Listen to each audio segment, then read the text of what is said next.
meeting of the committee will please come to order. While we expect to call on our witnesses and give us their testimony at 10 o'clock, I did want to have this hour available for members to be able to make opening statements.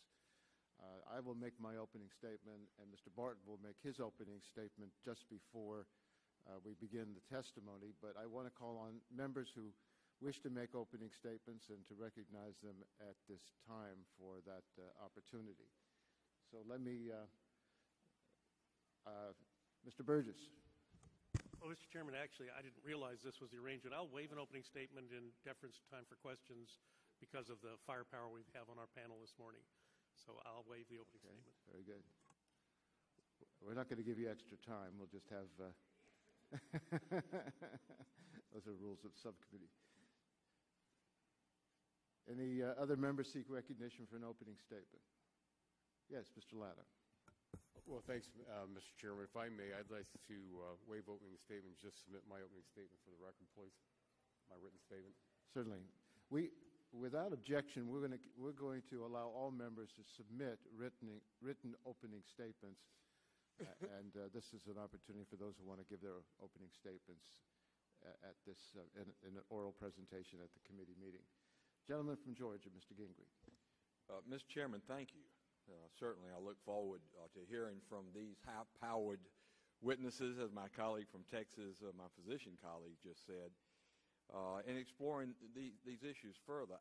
However, it seems a bit ironic that we're holding a hearing on the future of medicine and synthetic biology when the future of our health system, I submit, indeed is in doubt. A new study by Towers Watson found that 1 in 6 employers are likely to reduce employment and retirement plan contributions such as 401ks to pay for health reform.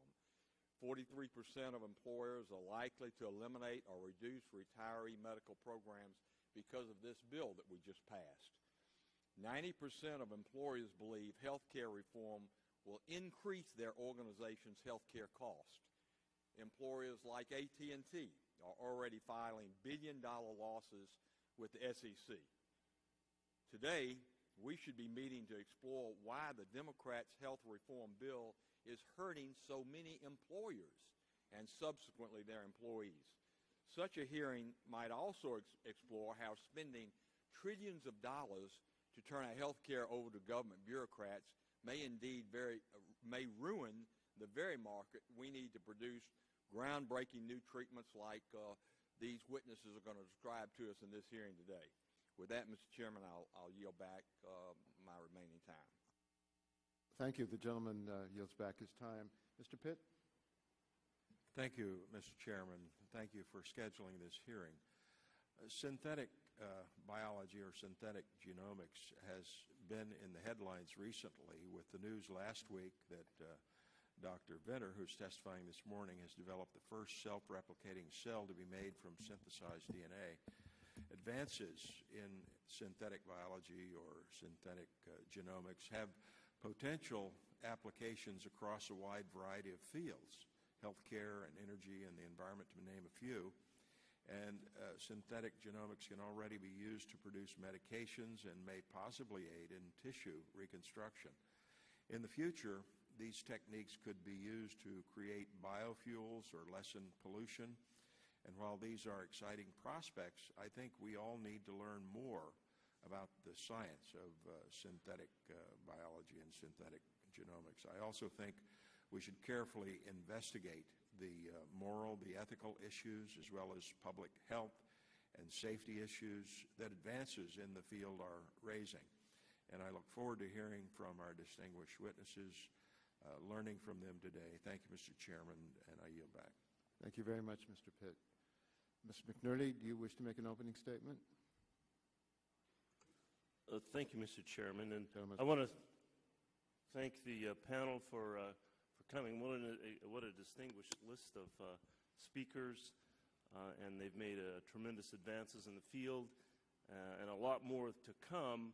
Of course, there's always the risk that's associated with these sort of advances, and we want to make sure that we're on good standing with those risks, but the potential for good and in my opinion, outweighs the risk at this point, as long as we keep mindful of that. I just want to say I'm a little disappointed that our colleague from Georgia decided to make this into a political spectacle, but that's what happens in this committee. But welcome aboard. I look forward to your testimony, and thank you. Thank you, Mr. McNerney. Any other member wish to be recognized for the purpose of giving an oral opening statement? We're going to recess until 10 o'clock. We'll then begin the hearing with opening statements from the chairman and the ranking member, the chairman of the two subcommittees that have a specific interest in this, the Energy and Environment Subcommittee and the Health Subcommittee, and the chairman and the ranking members of those subcommittees as well. And then we were going to call on this very distinguished panel. So we're going to recess now, and all other members will have an opportunity to put an opening statement in writing in the record. We are in recess until 10 o'clock.